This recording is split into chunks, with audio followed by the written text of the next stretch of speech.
Welcome to the Mental Health Hub. I am your host, Dr. Pamela Kaiduru.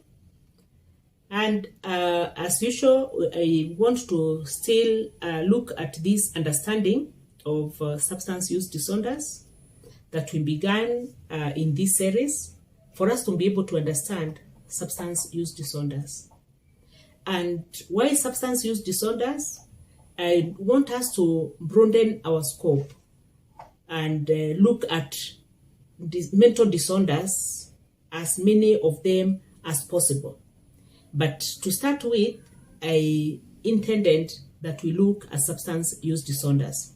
And before we go to specific ones, I want us to look at how do people develop substance use disorders. And one understanding or one theory that explains how people develop substance use disorders is the learning theory. The theory that tells us this is a learned behavior. No one was born addicted as it were. This person has learned this behavior. This school of thought brings us to understand that one learned from the community they are growing in, from the environment, either availability of substances in the environment. They learned from their peers. They learned from the family. Why family? At times, may ask, you find that in some families, alcohol is even available in the fridge, and the child will see us taking the substance. Alcohol is bought or purchased in some families just as you are buying other products that will be used in that family. So the child or this person, the young person in the family looks at it and says, I think this is something that if daddy is taking, I can try it out also.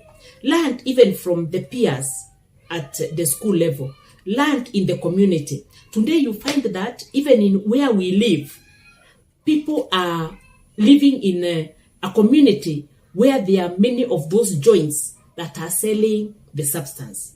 The young people, as they are going to school, they come across the bars. They come across people who are drunk.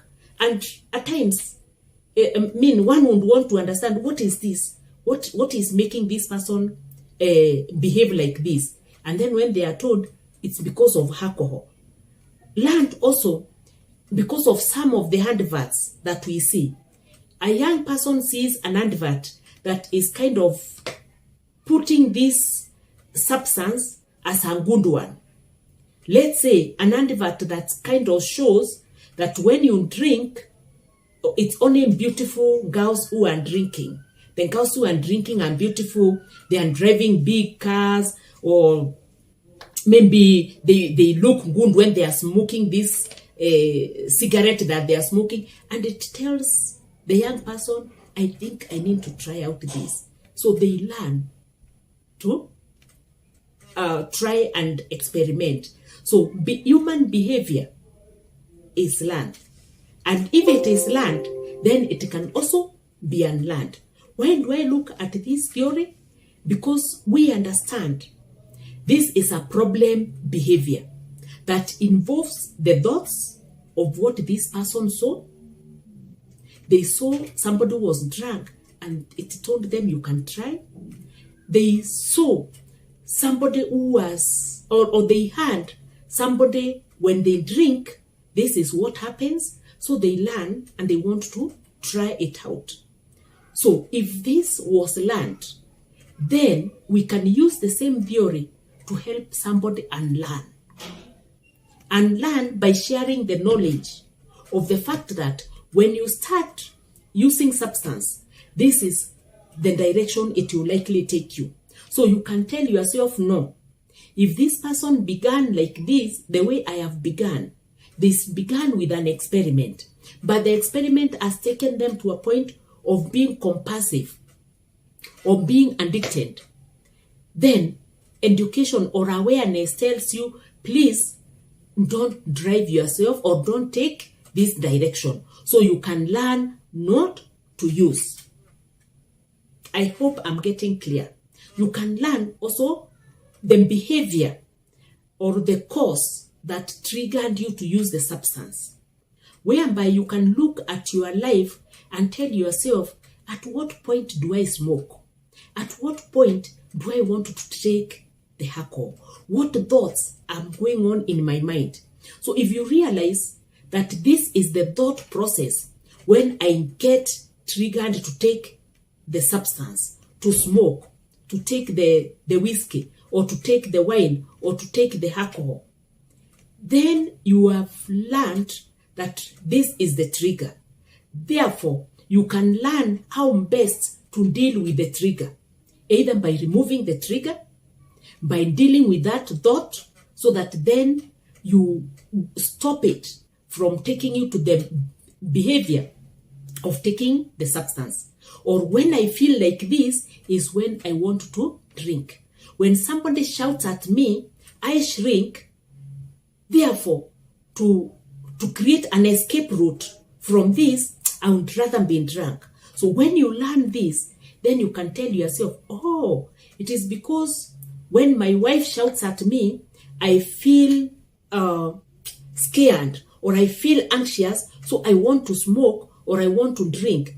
Then once you have learned that, you can now adopt a better behavior, or you can deal with this trigger so that it doesn't drive you to taking the substance. The same way, when we take people to the rehabilitation or to a doctor or to a psychologist to be able to look at this behavior of substance use, the psychologist or the psychiatrist won't be able to educate this person. By being educated or given information, this new information will help this person to move out, to identify the cause, to identify the stage that they are in, to identify the likely outcome of that substance use, and therefore tell themselves, I don't want this outcome, so I need to learn how else to manage my life better. When you are taken for an assessment and you are able, the psychiatrist is able to identify that because of an underlying mental disorder, because of an underlying probably mood disorder, this is why somebody has developed this substance use disorder. Therefore, you can be able to learn to treat the mood disorder so that it doesn't drive you into substance use. So this is all about learning, the learning model.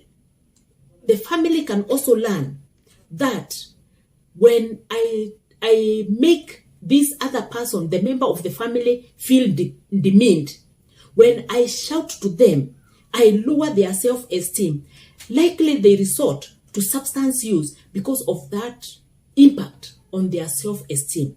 So you learn that let us not do this. At the workplace, you learn to respect one another, because when this person is being shouted at or being given overwhelmed by work, you learn that this person doesn't have this skill to do this work, and we don't have to drive them to substance use so that it makes them feel strong. We can build their skill to be able to do this work so that they don't have to resort to substance use to give them the strength.